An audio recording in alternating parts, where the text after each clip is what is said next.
Boa noite, queridos irmãos. Que Jesus, o Mestre Divino, nos abençoe na sua paz. Conta-nos, Humberto de Campos, no livro Boa Nova, psicografado por Francisco Cândido Xavier, no capítulo 18, intitulado A Oração Dominical, que após ter sido curada a sogra de Simão Pedro, ficara extremamente maravilhada com os poderes ocultos do Nazareno, que falava em nome de Deus e que entrelaçava os corações na sua fé profunda, verdadeira e restabelecida então na sua saúde.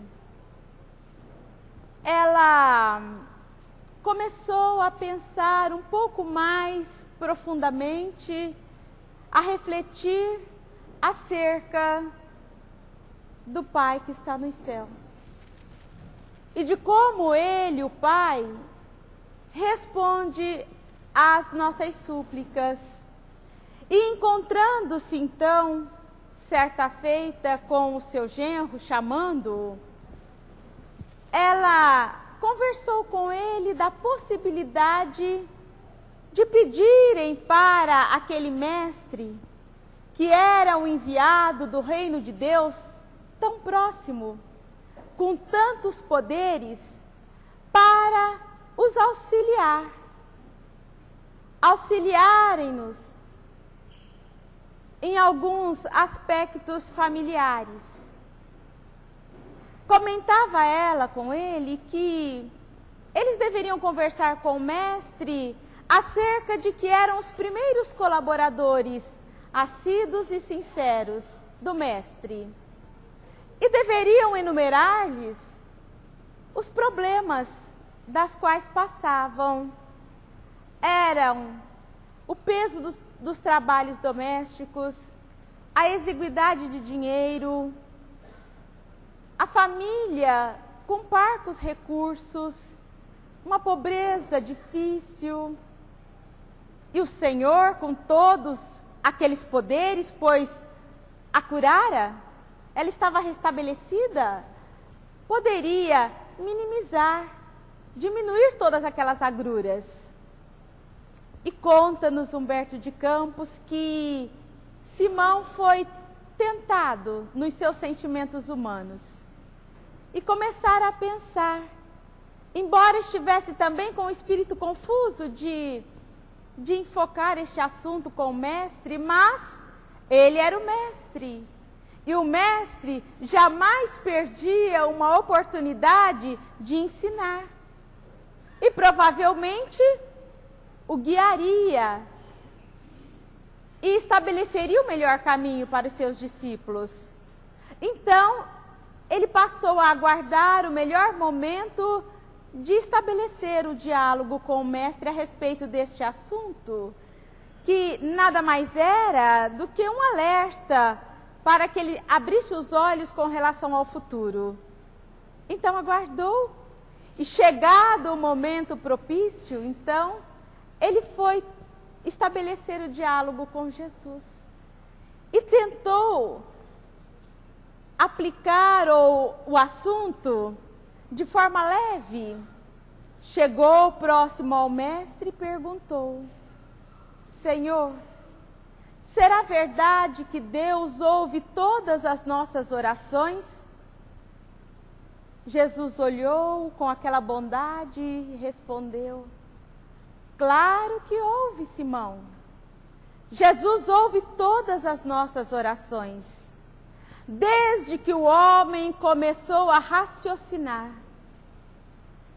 e começou a observar que além dos seus poderes limitados, reduzidos, havia um poder ilimitado, e que era o Criador do ambiente da vida, ele passou a acreditar em algo mais.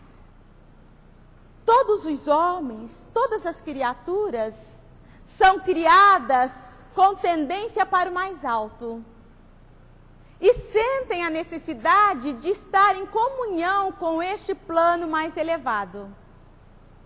Então o homem tem instintivamente essa tendência ao mais alto e deseja estar em comunhão com este plano.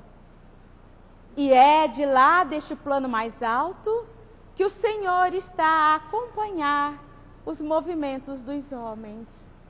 Então as preces dos homens que necessitam estar em comunhão com Deus chegam até ele sob as mais diversas denominações. O homem, criatura, com necessidades de intercambiar com ele, Deus, o Criador. Então os homens sentem essa necessidade.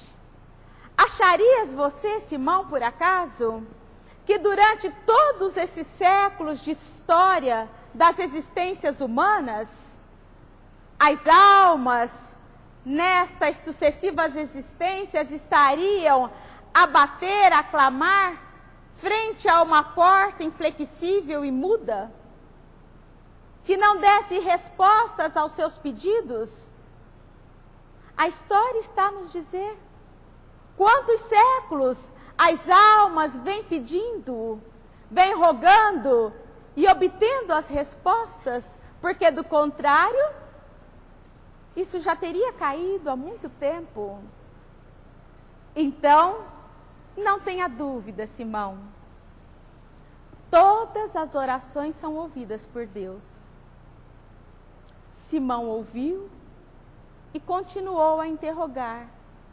Mas, Senhor, se Deus nos ouve todas as orações, por que há tamanha diferença de sorte entre os homens?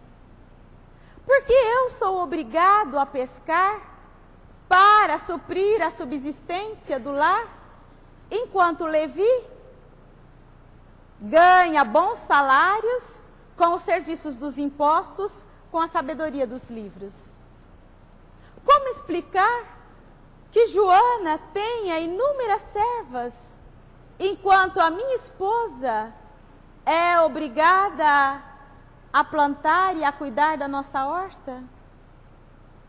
Jesus olhou compassivo e respondeu: ora, Simão,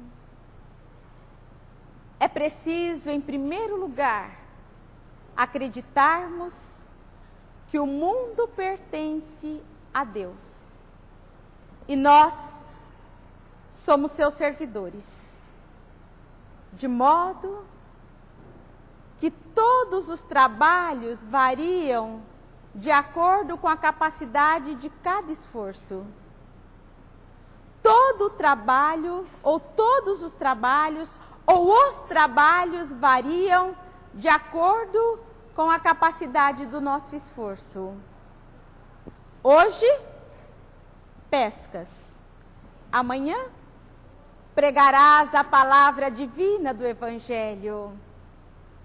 Ora, Simão, todo trabalho honesto, digno, é de Deus. Vamos pensar. Aquele que escreve com a sabedoria das escrituras, dos pergaminhos, não vale menos ou não vale mais do que aquele que abre a leira laboriosa e fértil com a sabedoria da terra. São iguais. O escriba sincero, que escreve com a sabedoria dos livros, é irmão do lavrador bem intencionado, que cuida do sustento da vida. Ambos têm o mesmo valor. Um cuida das flores do pensamento, o outro cuida das flores do trigal, que Deus protege e abençoa. Todos têm o mesmo valor. Então, acima de tudo, é necessário bendizer e santificar todo trabalho útil, como quem acredita que o mundo é morada de Deus. E veja, acredita você ou acreditarias você que uma casa estaria completa se não houvesse as mãos que lhe varrem os detritos? Porventura, se todos os filhos de Deus resolvessem cobrar impostos, quem os iria pagar? Então, cada trabalho tem a sua importância. E é preciso, acima de tudo, considerarmos que Deus é o Pai, é o dono de tudo. Já pensaste, Simão, que enquanto a tua esposa cuida das plantas da tua horta, Joana de Cusa tem sob sua proteção algumas filhas de Deus, almas, filhas de Deus?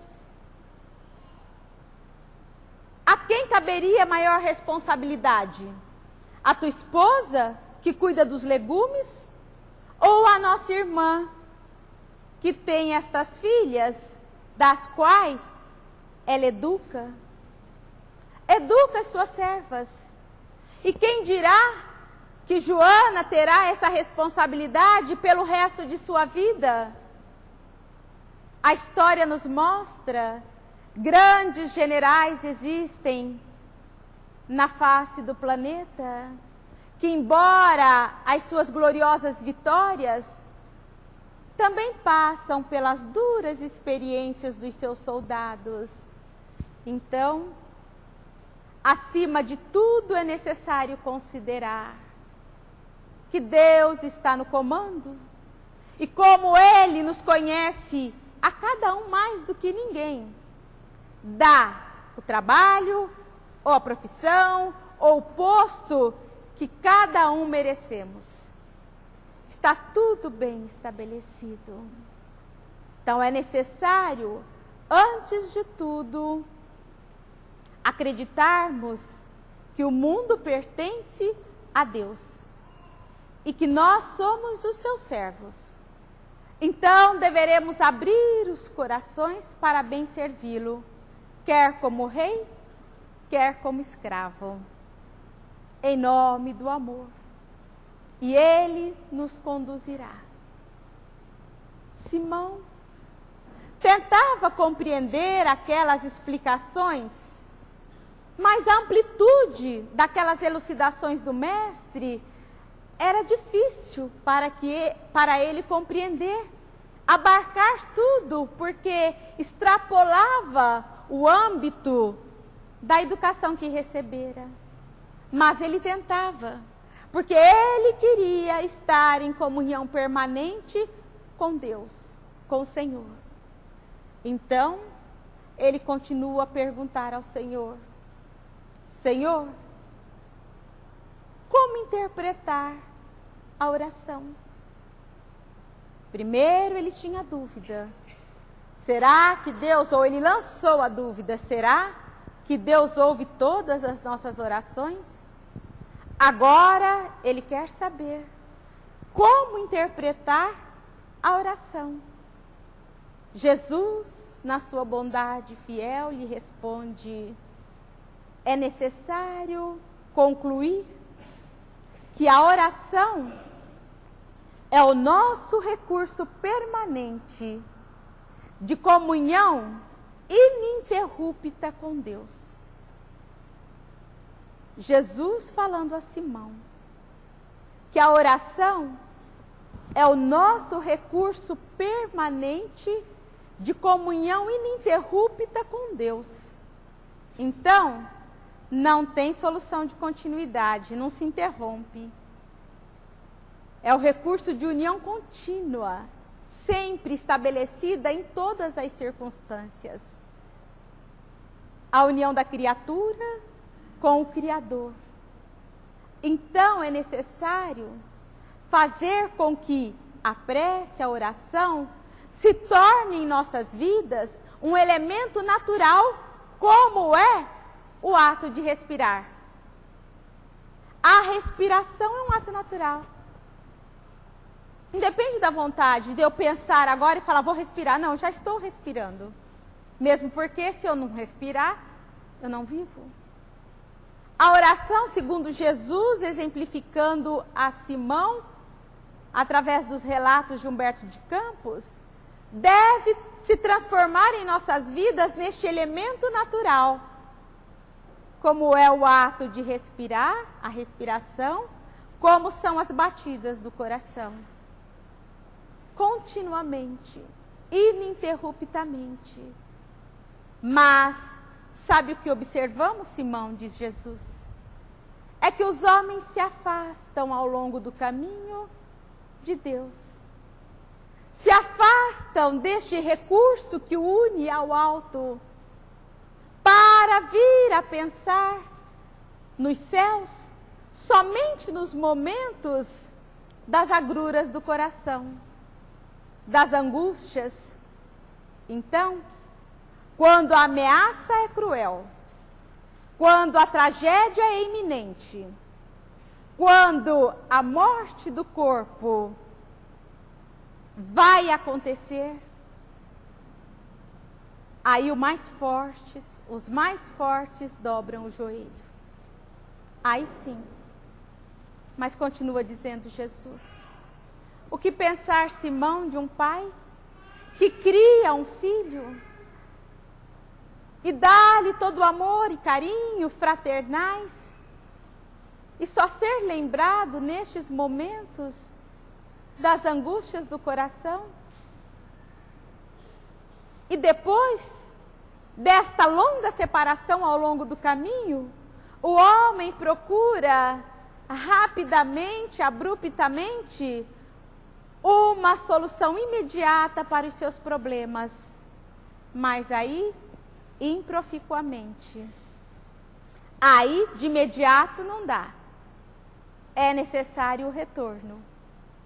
Como nós vamos observar neste livro, que alguém vai receber de doação, nosso lar, quando André Luiz, no plano espiritual, nas agruras daquela situação tão difícil, levou aproximadamente 8 anos de retorno a um panorama diferente.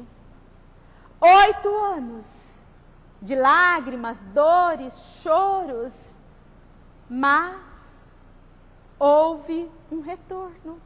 Depois desta longa separação. E neste momento de retorno é que ele pôde contactuar e houve resposta aos seus pedidos. Porque há uma separação abrupta, longa, prolongada, e de imediato não dá para se remediar as coisas. Jesus então dizia assim a Simão Pedro, que ia buscando entender aquela mensagem. Calou-se, parece haver entendido um pouco. Passaram-se os dias, quando Jesus estava novamente com um grupo a ouvir-lhe sobre os impulsos naturais da prece. Simão Pedro chegou novamente e disse: Senhor, eu tenho tentado de todos os modos manter esta comunhão que disseste que temos que ter para com Deus. Mas eu sinto que os objetivos das minhas súplicas não vêm sendo atingidos. E o que tens pedido a Deus, Simão? Tenho pedido que Ele, na sua bondade, com sua boa vontade, me venha auxiliar e amenizar a vida em alguns aspectos de ordem material. Jesus, diz Humberto de Campos, olhou longamente, como a refletir na fragilidade dos elementos intelectuais que tinha para a introdução da obra evangélica na terra. Eram eles, os discípulos, valorosos, mas ainda muito frágeis. Era a equipe que Jesus tinha para implantar a obra evangélica na terra. E ele estava ali à sua frente. Jesus, cheio de infinito amor, lhe diz: Simão, enquanto usares da oração, a fim de satisfazeres os teus desejos e caprichos, provavelmente sairás dela com o coração aniquilado, desalentado.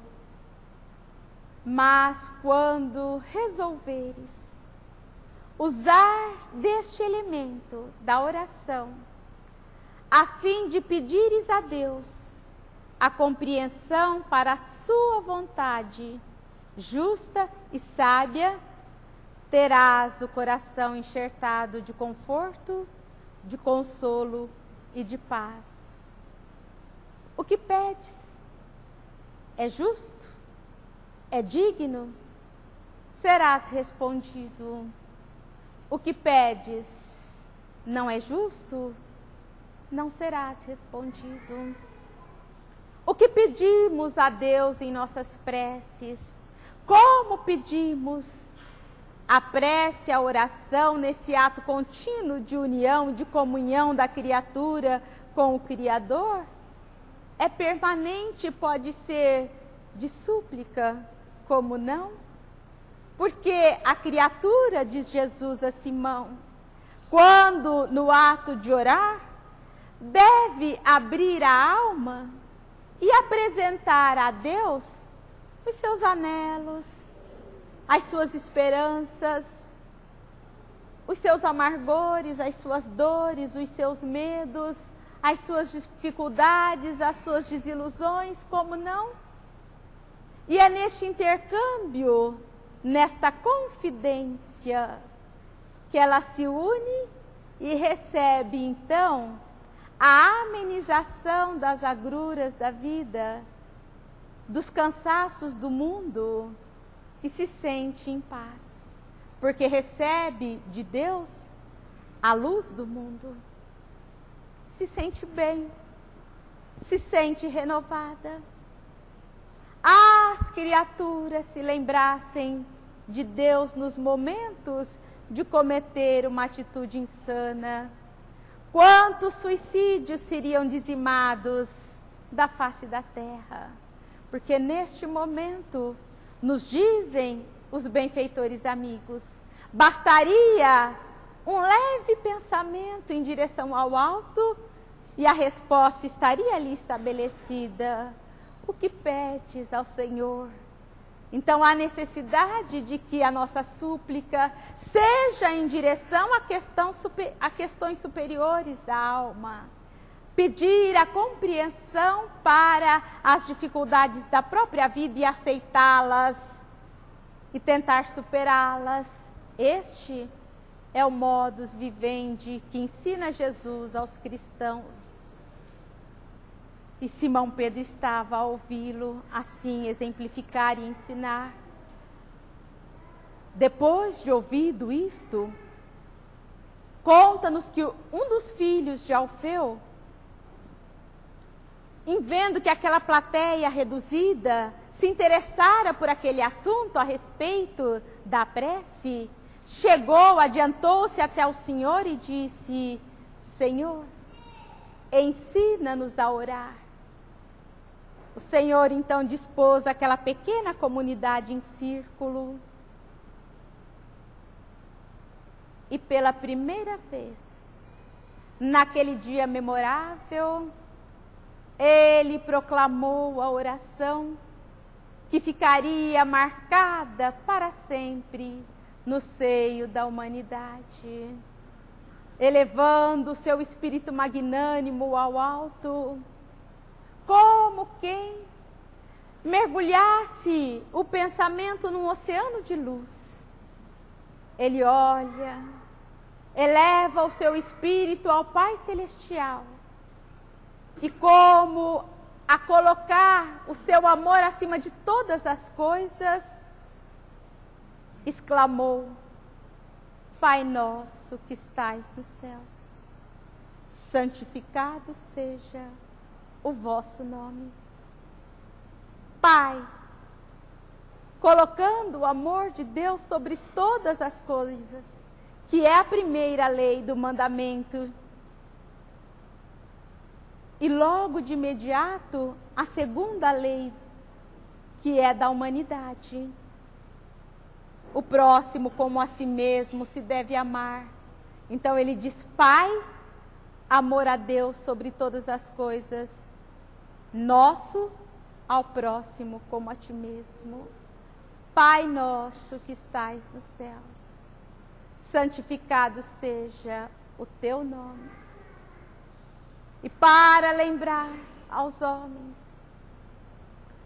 que a criatura só encontrará na terra a redenção se estiver presente a misericórdia divina, ele continua: venha a nós o vosso reino. A criatura se redime com a misericórdia do Criador. Venha a nós o vosso reino.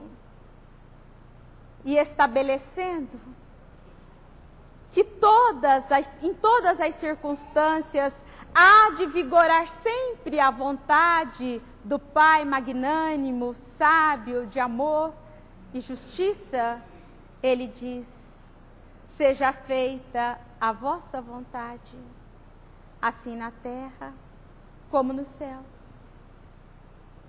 Entendendo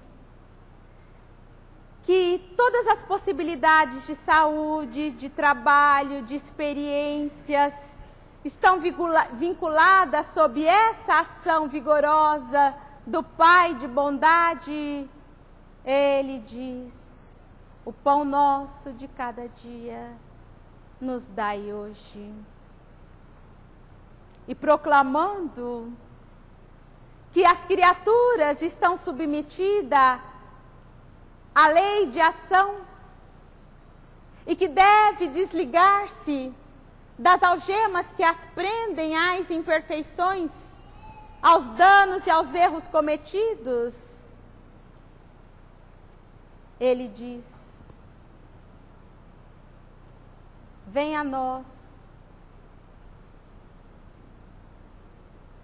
o pão nosso de cada dia, nos dai hoje, Senhor.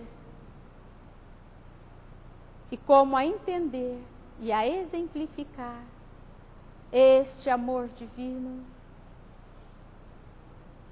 ele continua explicando: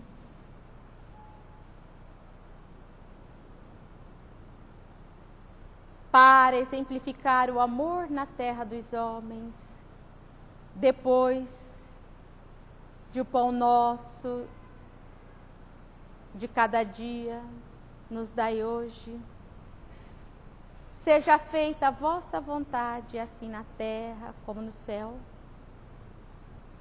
O pão nosso de cada dia nos dai hoje, Senhor. Como mais? Perdoa-nos os erros, perdoa-nos as dívidas, assim como perdoamos os nossos devedores.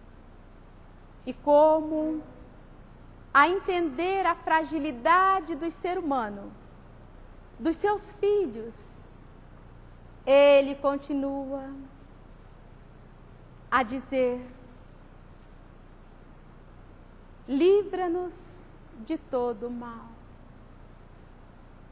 E eleva o sentimento, sentindo esta fragilidade dos homens, pelas imperfeições que os homens estabelecem, diante dos séculos marcados pelas imperfeições, ele termina a oração singela, dizendo: Senhor, livra-nos de todo o mal, das tentações, pois que é teu o reino, o poder e a glória para sempre. Assim seja. Levi, que era dos mais inteligentes dos apóstolos, dos discípulos, foi rapidamente e escreveu esta oração para que ficasse gravada em seus corações singelos para o resto dos séculos.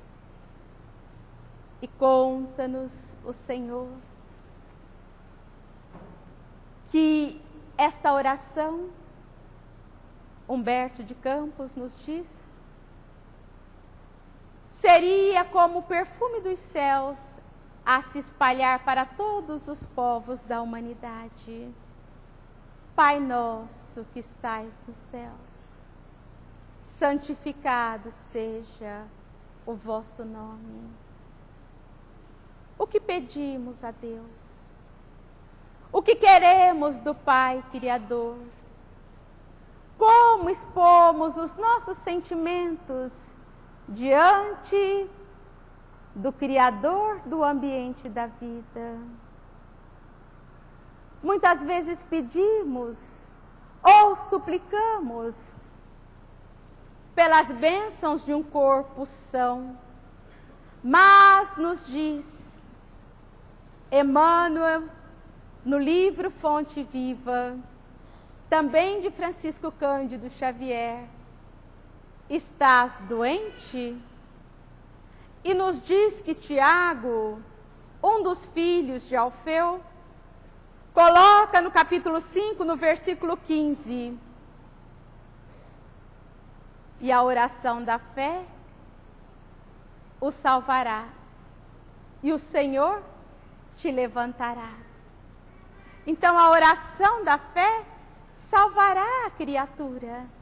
O Senhor levantará a criatura. Nos diz Marco, o que quer que peçais na oração, se crerdes que obtereis, com certeza obtereis. O que quer dizer Marcos? Com crermos naquilo que pedirmos. E o que queria dizer Tiago ao colocar que a oração da fé nos salvará e que o Senhor nos levantará. Mas esta prece, este pedido de melhoria íntima da criatura, para solucionar os problemas que advêm para o crescimento dela mesma. Então, estás doente? Nos diz Emmanuel, todas as criaturas na terra adoecem, mas muito raros são os que cogitam da cura real. Se pensas que o remédio que toma através do orifício da boca, ou dos ungüentos que passa para serem absorvidos pelos poros, vão restabelecer a cura real? Estais enganados. Pois que o remédio ajuda, a injeção melhora, mas os verdadeiros males da criatura são produzidos pelos males do coração. A mente é a fonte geradora. Então, estabelecendo a cura da mente, da alma, que iremos estabelecer a beleza do corpo, quer seja no sentido das dores, quer seja no sentido da beleza.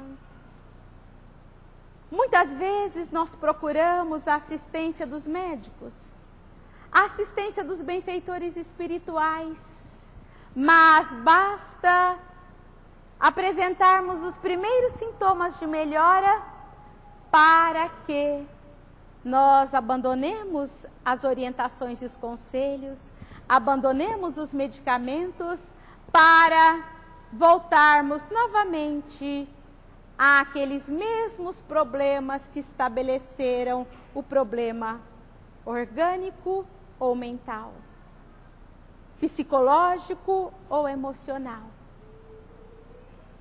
Então, que gênio milagroso viria até nós para tentar modificar algo que nós não desejamos mudar? Então, se nós não desejarmos, não quisermos a melhoria, essa não se estabelecerá.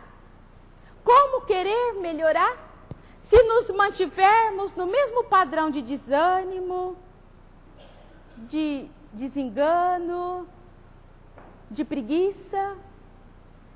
Como melhorar o íntimo se nos comprazemos com a maledicência, com a maldade, com a calúnia?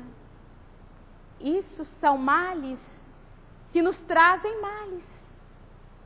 A criatura se deprime, adoece. Hoje nós vemos as clínicas psiquiátricas, psicológicas, abarrotadas de criaturas buscando a melhoria.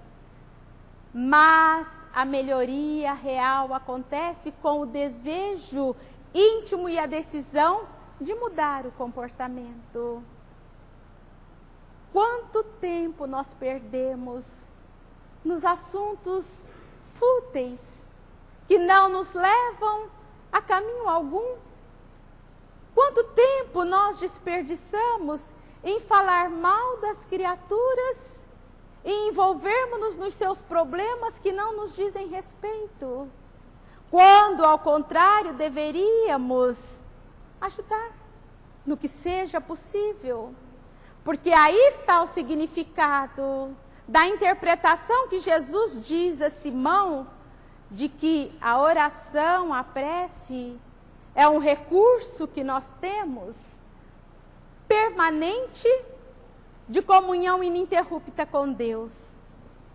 Porque é de manhã quando levantamos, quando elevamos o pensamento a Deus, nós oramos, e à noite quando nos deitamos, também elevamos o pensamento, ou quando são dias propícios para as orações. Do contrário, como iríamos estar nessa vinculação permanente com Deus se nós oramos de manhã, à noite ou algumas vezes no período de transição do dia? É porque a oração vai muito além destes momentos. Não é preciso nos ajoelharmos ou irmos ao nosso oratório. Importante é a condução das nossas vidas. Porque nos diz, então, Emmanuel, que a prece é essa atitude contínua do dever cumprido, é uma oração. Não falarmos mal do companheiro que nos agrediu é uma oração. Ajudar alguém física ou moralmente quando este necessite é uma oração. Pensar em Deus quando nós escapamos de um acidente ou quando algo de bom se nos acontece e dizer que bom que o Senhor me guiou é uma oração. E também quando nós nos pegarmos em erro, dizermos a Deus, perdoa-me, é uma oração. Ajude-me para que eu não erre mais, é uma oração. E dê-me forças para que agora eu possa reparar o erro cometido, é uma oração. Então todo o trabalho útil no dever cumprido do dia a dia é uma oração. Daí nós podemos estar em comunhão ininterrupta, orando permanentemente com Deus. Ao realizar um simples cozido na cozinha, alegre da vida por estar ali. ou varrendo o chão, como disse, que a casa não se completa sem tirarmos os detritos, é uma oração. Limpar as latrinas, para que esta se encontre higienizada, para que outro alguém venha e se assente naquele local, é uma oração. Então, tudo na vida pode se constituir numa oração. Nessa união da criatura com o Criador. E aí ela sente o vaso do coração enxertado de consolo e de paz. Porque está mudada, está desejosa de melhora. Daí nos diz a prece: Pai nosso que estais nos céus, santificado seja o vosso nome. Venha a nós o vosso reino, seja feita a vossa vontade, assim na terra como no céu. O pão nosso de cada dia nos dai hoje. Perdoa as nossas dívidas, assim como perdoamos os nossos devedores. Não nos deixes cair em tentações, pois que somos frágeis, e livra-nos de todo o mal. Que assim seja, foi a mensagem que Jesus legou a todos os povos. Entendendo assim, nós vamos cometer menos erros, não vamos manchar o caminho, vamos estabelecer boas relações. Não importa o que nós fizemos, já fizemos. Importa o que podemos fazer para nos renovarmos, para sermos felizes, quer seja como rei ou como escravo, quer seja num palácio ou numa choupana, em qualquer lugar, quer seja com os membros vigorosos, quer seja com algumas deficiências ou algumas paralisias, que nos faz muitas vezes, como nos disse Divaldo certa feita, estarmos doentes e não sermos doentes.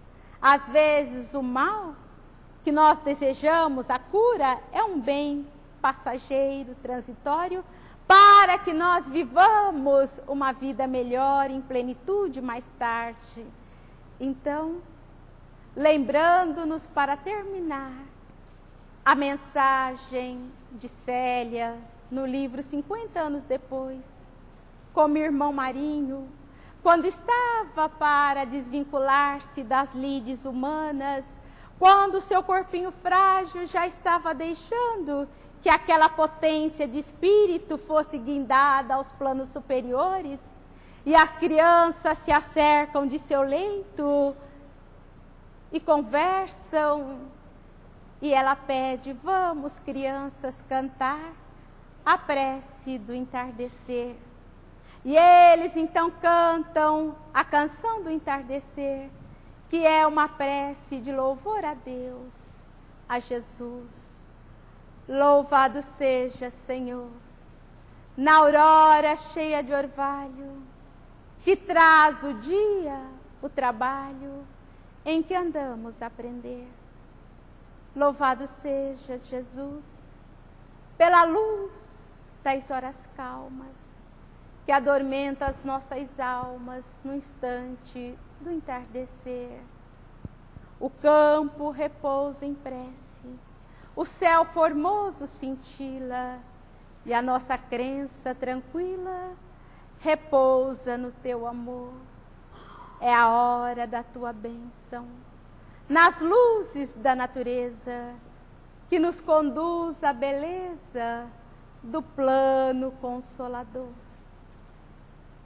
Venha a nós do céu ditoso, ampara a nossa esperança. Temos sede de bonança, de amor, de vida e de luz.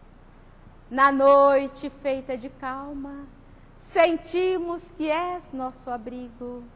Queremos viver contigo.